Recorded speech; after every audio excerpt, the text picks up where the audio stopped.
आचार्य श्री विद्यासागर जी महाराज की जय। आचार्य श्री समय सागर महाराज की जय। मुनि श्री समता सागर महाराज की की जय। संघस्थ मुनि संघ की जय। पिंडरी के समस्त जिनानुयायियों को अभिनंदन और स्वागत करती हूँ। आभारी हूँ कि आप सब ने मुझे इतने प्रेम और स्नेह से बुलाया। मुनि श्री के महाराज श्री के वात्सल्य और स्नेह से अभिभूत हूँ कि इतने स्नेहपूर्वक और वात्सल्य के साथ मुझे यहाँ बुलाया। मुझे अवसर मिला पिंडरई में आने का, जो तीर्थस्थली कही जाती है, जहाँ से 10-10 साधु हुए, 5 आर्यका जी, 5 माता जी यहाँ से हुए, पुलक सागर महाराज जी यहाँ से हुए।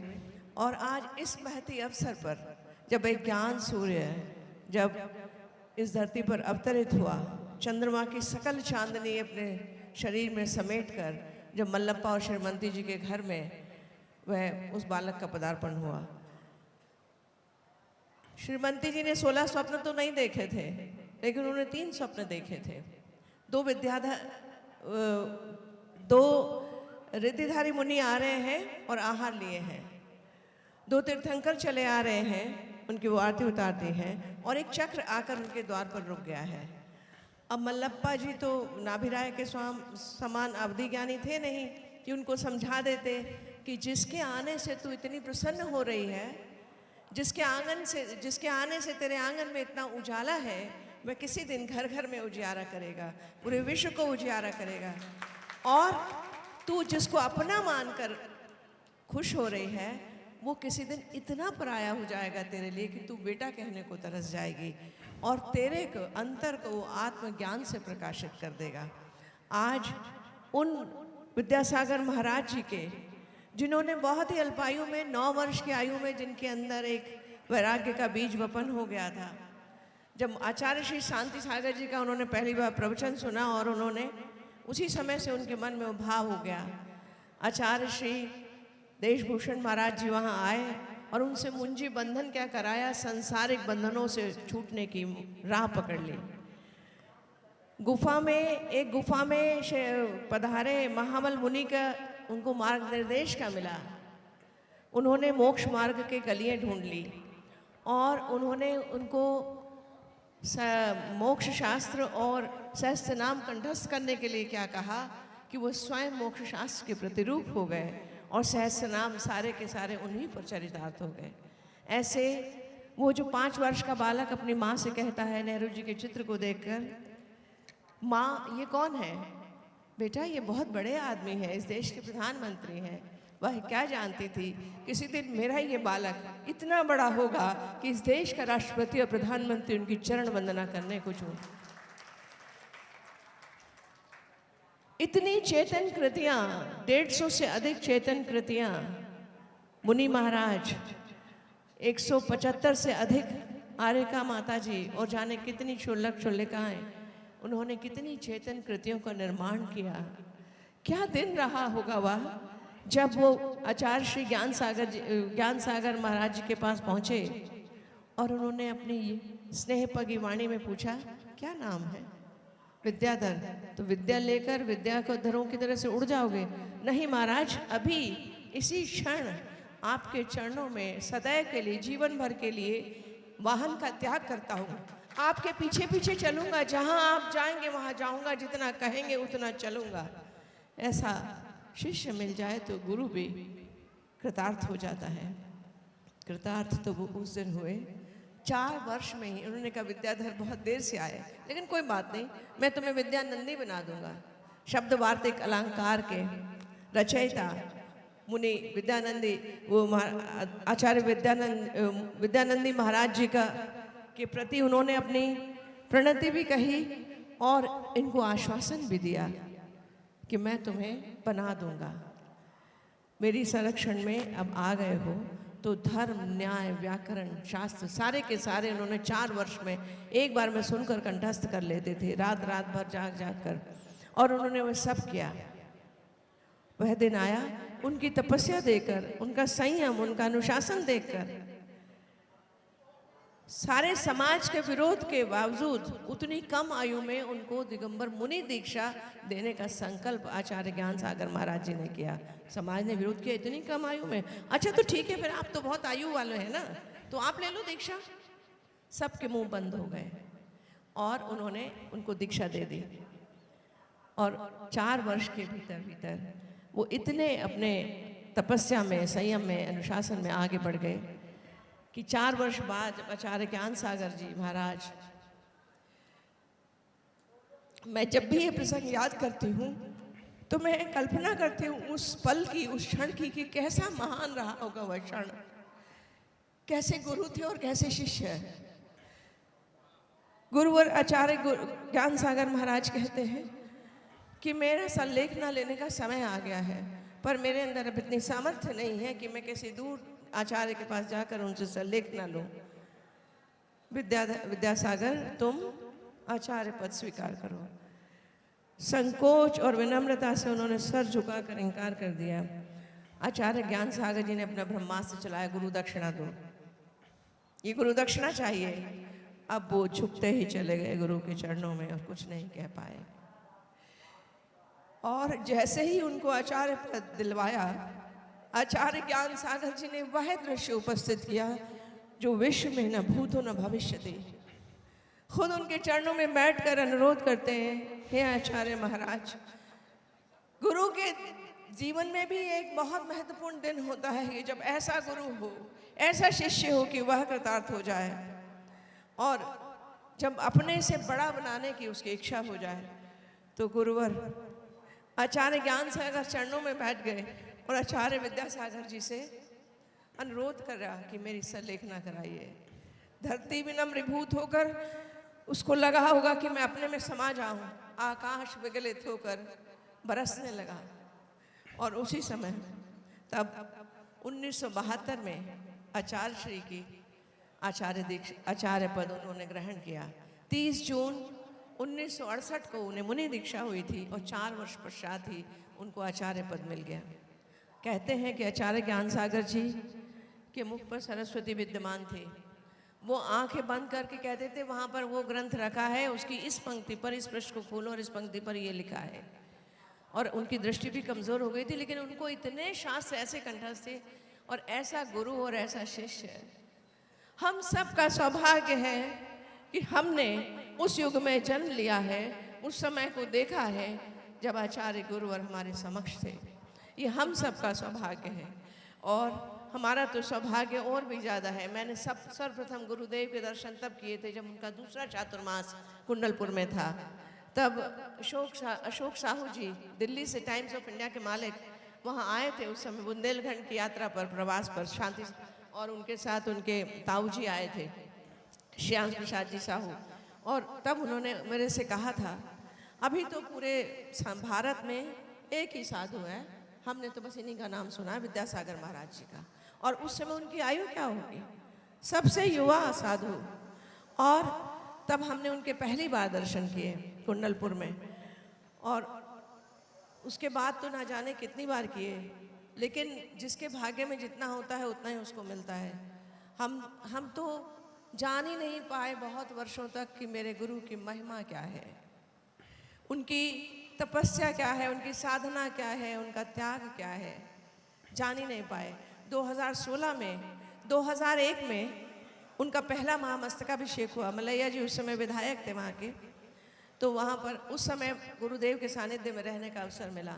उसके बाद 2006 में जब बड़े बाबा की मूर्ति का स्थानांतरण कुंडलपुर में हो रहा था और अनेक कठिनाइयाँ शासन और प्रशासन डाल रहा था, तब उसमें छोटी सी भूमिका, बड़े बाबा नहीं, बहुत बड़ी भूमिका, छोटी सी भूमिका, बहुत बड़ी महत्वपूर्ण भूमिका बड़े बाबा ने मेरे लिए भी रख दी थी थोड़ी सी, और मलैया जी के लिए। आचार्य श्री कलेक्टर को हम मनाते मनाते हार गए थे, लेकिन जिलाधीश अपनी जगह सही था, वह अपनी जगह सही था। वो अपने कानून की, जो अपने भारत के कानून हैं उनकी परिभाषा में 100 वर्ष से पुरानी मूर्तियों, मंदिरों को छेड़ना वर्जित है, कानून गैर कानूनी है।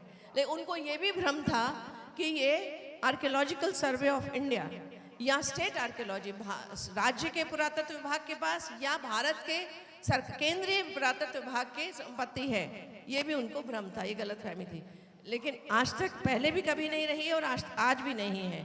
ये सुप्रीम कोर्ट में, उच्चतम न्यायालय में 3 बार ये तय हो चुका है कि कि यह जैन समाज की ही संपत्ति थी और उन्हीं की है। बड़े बाबा की मूर्ति की खोज कैसे हुई इस सब के बारे में जानने की ज़रूरत नहीं है आज, लेकिन आचार्य श्री दत्ता उस समय पहले दिन कलेक्टर पूरा जुड़ा लगा हुआ था। मुझे लगा, मैंने कलेक्टर को फ़ोन किया 12 बजे 16 जनवरी को। मैंने कहा, कलेक्टर साहब आप क्या करने वाले हैं? मैडम मैं कुछ नहीं सुनूंगा, मैं तो बस मुझे जो करना है मैं वो करूंगा, आप लोग अपना काम करिए, मैं अपना काम करूंगा। मैंने कहा क्या करेंगे आप? निहत्थे साधुओं पे अश्रु गैस और लाठीचार्ज करवाएंगे? क्या करेंगे आप समझ में भी आ रहा है आपको? आप क्या करेंगे? पूरे देश में जैन हिंदू दंगे हो जाएंगे आपको। आप समझ के करिए। कानून का व्यवस्थापक, कानून का प्रबंधन करने वाला व्यक्ति कानून अपने हाथ में लेगा क्या? उसी समय उसी दिन शिवराज जी मुख्यमंत्री नए नए बने थे और वो जबलपुर में थे।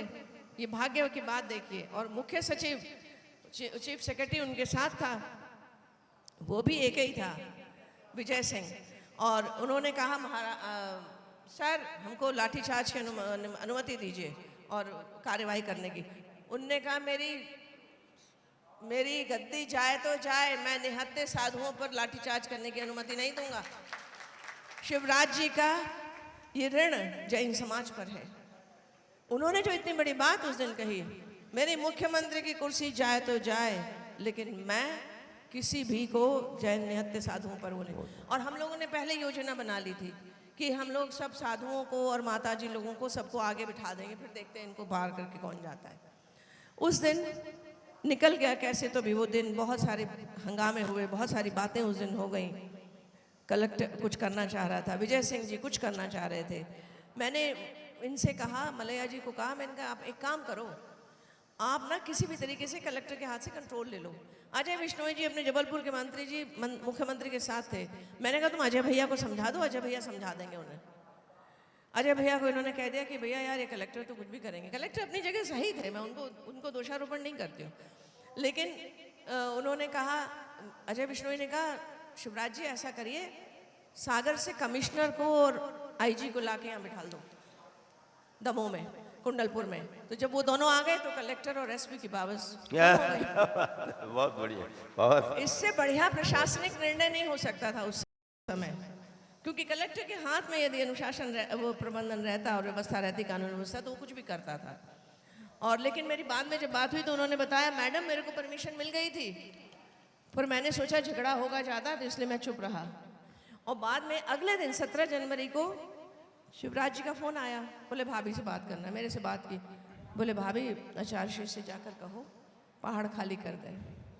मैंने कहा मैं कहूँ भैया, कैसी बातें कर रही हूँ, मैं आचार्य श्री से कैसे कहूँगी, मैं नहीं कह सकती।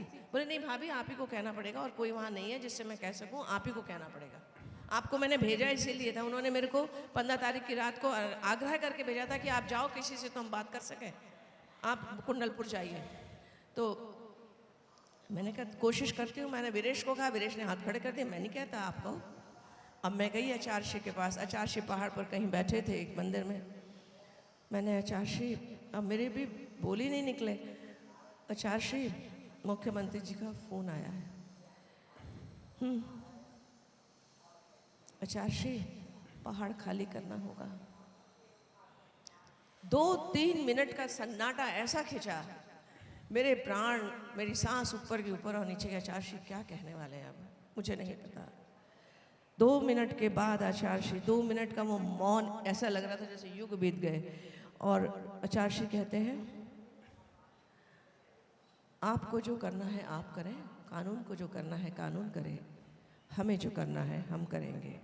और आचार्य श्री ने क्या संकल्प लिया था उस समय, मुझे बाद में 2016 में मुनि श्री विनम्र सागर जी ने बताया कि आचार्य श्री उस समय इरियापद भक्ति में जब आए तो उन्होंने कहा, किसी ने पूछा आचार्य श्री क्या हुआ, रैपिड एक्शन फोर्स आ रही है जबलपुर से? बोले हाँ रैपिड एक्शन फोर्स आ रही है, वो न सुनती है न देखती है, वो सिर्फ गोली चलाती है। तो आचार्य श्री अब क्या होगा, होगा क्या, ये नश्वर शरीर किस काम आएगा? हम सब बड़े बाबा को जब तक उनके उच्चासन पर नहीं विराजमान कर लेंगे तब तक हम ये स्थान नहीं छोड़ेंगे। अच्छा, सारे मुनि संघ बोल गया, आचार्य श्री आपको ये अवसर नहीं आने देंगे, हम सब किस लिए हैं? और उस दिन आचार्य श्री ने अपने नश्वर शरीर का त्याग करने का संकल्प कर लिया था। और बाद में एक मुनि महाराज जी ने बताया कि वो पूरे 1 महीना दलान में सोते रहे, कमरे में भी नहीं सोए, उतनी सर्दी जनवरी की। जाने कितनी कितनी बातें हैं। एक नाग साधक आया था। नाग साधक कहता था बड़े बाबा की रक्षा करने के लिए इतने नाग थे, बोले सिर्फ मैं वो बवंडर देख सकता था या आचार्य वो देख सकता था, ऐसे उड़ते चले जा रहे थे जैसे पूरा का पूरा तूफान आ रहा हो।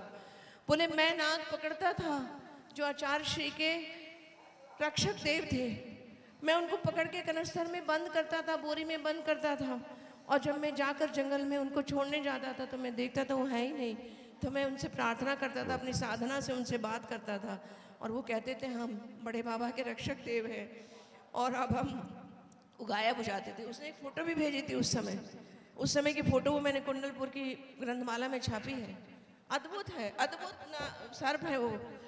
ऐसे कैसे कैसी उस समय घटनाएं हुई, और आचार्य श्री की तप साधना और तपस्या के बल पर, समस्त मुनि संघ की तपस्या के बल पर, आचार्य श्री समय सागर महाराज जी ने जो पूरे देश में बाबा बड़े बाबा का जो जाप बिठाया था उसके बल पर, और वो आचार्य बड़े बाबा सबकी भावना के अनुरूप, आचार्य श्री की भावना के अनुरूप, आचार्य श्री से संतोष सिंह जी ने पूछा था आचार्य श्री बड़े बाबा कैसे उठेंगे?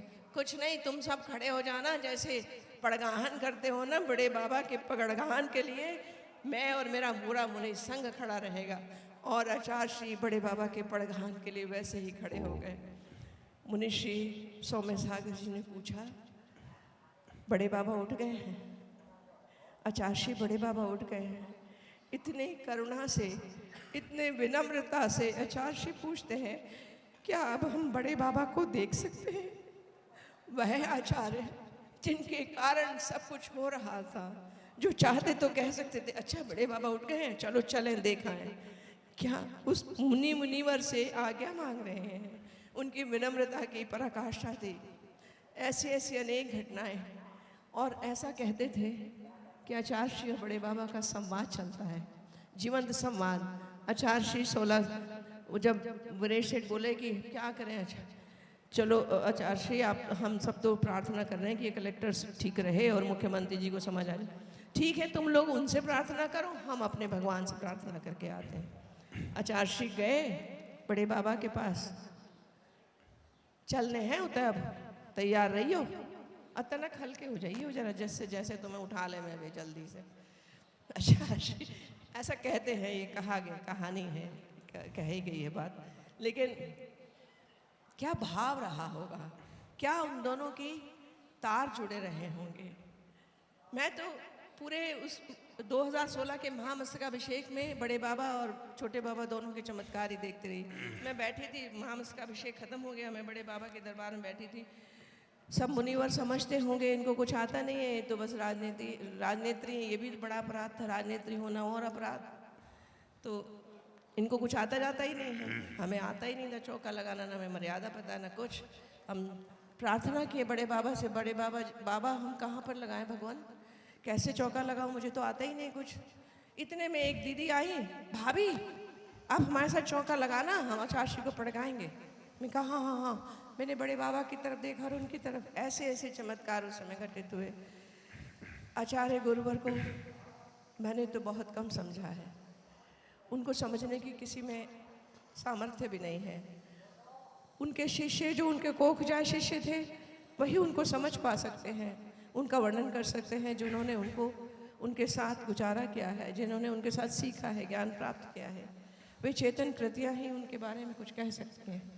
हमारी तो इतनी सामर्थ्य नहीं कि आचार्य श्री के बारे में कुछ कह सकें या बड़े बाबा के बारे में कुछ कह सकें, लेकिन आज गुरुदेव के बारे में कुछ कह सकूं, ये वाणी धन्य हुई, कुछ लिख सकी ये हाथ धन्य हुए। लिखन वालिया तू हो के दयाल, लिख दे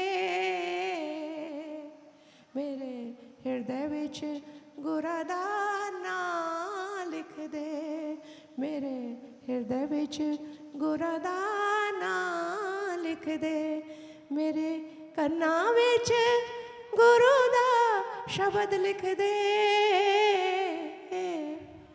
मेरे मुख विच गुरा दा नाम लिख दे, हत्थां ते लिख दे सेवा गुरा दी, हत्थां ते लिख दे सेवा गुरा दी।